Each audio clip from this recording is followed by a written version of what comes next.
Thanks, guys. Now I'm here on Forest Acres, where behind me is the holy grail of sinkholes, and it's not only affecting the traffic patterns in and around the area, but has also left some local residents without water for over a day now, as workers continue to make repairs. Not only have teachers seen an increase in students' test scores, but they've also seen a decrease in students' behavioral issues. Now, students are more inclined to work out their energy and work on their education. Mrs. Rader and her students began preparing for Diversity Day by making posters like this one that feature occupations geared towards helping those that are disabled. She says that it's one of the ways that she hopes to lead her students into a career path that's more rewarding. New York City is home to over 8 million people, most of whom rent or live in rent-regulated apartments. As landlords continue to push tenants out of their homes, the number of people forced onto the streets continues to grow. Most of this brought on by the lack of legal representation for tenants inside the courtroom. Now, pretty soon, these rows of pumpkins will be replaced with rows of patient beds and operating rooms. Now, all of this new infrastructure will bring in people from different towns for a very different reason, but one that land buyers say is more convenient. Guys, it is absolutely beautiful outside right now. Temperatures started out a little cooler this morning, but have climbed up to the low 80s as the days progressed. We aren't expected to see super low temperatures until later on tonight, so for right now, it's a good time to get outside and make the most of this Monday sunshine. Back to you guys in the studio. The bill currently resides just beyond these doors, where members of the General Assembly will vote on whether or not to eliminate the sunset provision. Passing with a unanimous vote in the House back in 2016, continued support for this bill is more than transparent. Whether it's on the stage or in the crowd, everyone here shares one common thing: their choice to tune out addiction and rock to recovery. For Carolina News, I'm McKenna Slag.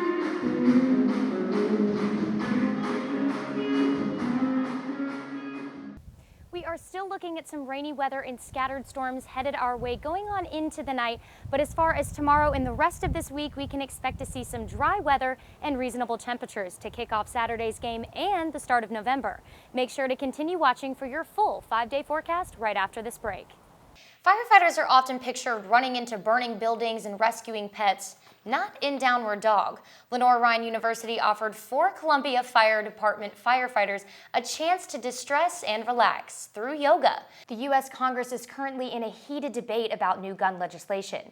The suggested law, co-sponsored by Senator Graham along with many other laws, have yet to go up for a vote as the GOP waits for word from President Trump on how he feels about the new policies. Richland County officials are investigating a fire that broke out early this morning that has left 1 person dead. Deputies arrived at the house fire off of West Grove Court near Harbison Boulevard around 5:33 a.m.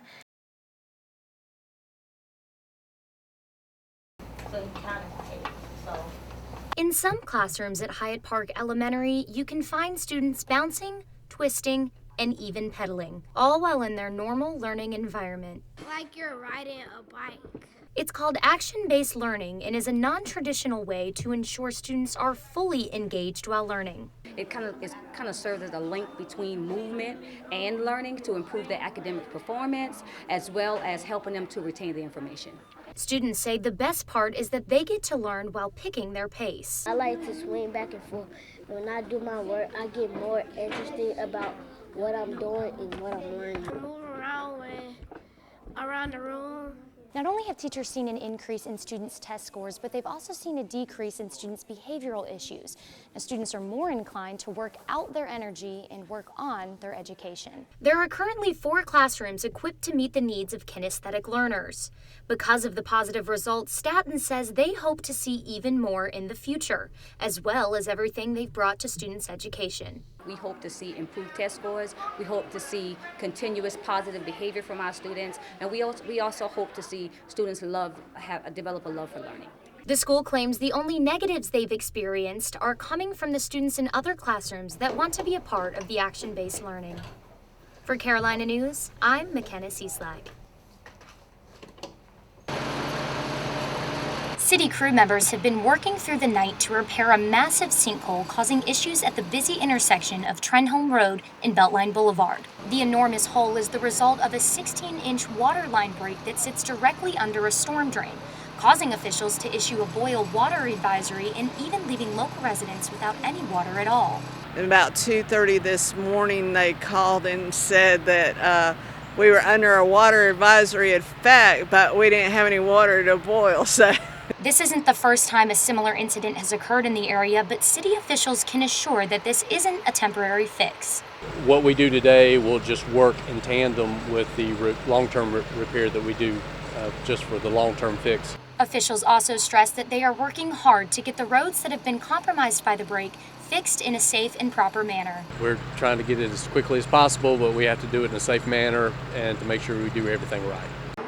Officials with Columbia Water say that the water lines won't be back up and running until about noon tomorrow. And as far as the traffic and road patterns goes, it'll be a few more days until those are back to normal. Reporting live from Forest Acres, McKenna, McKenna, Carolina News. Back to you guys in the studio.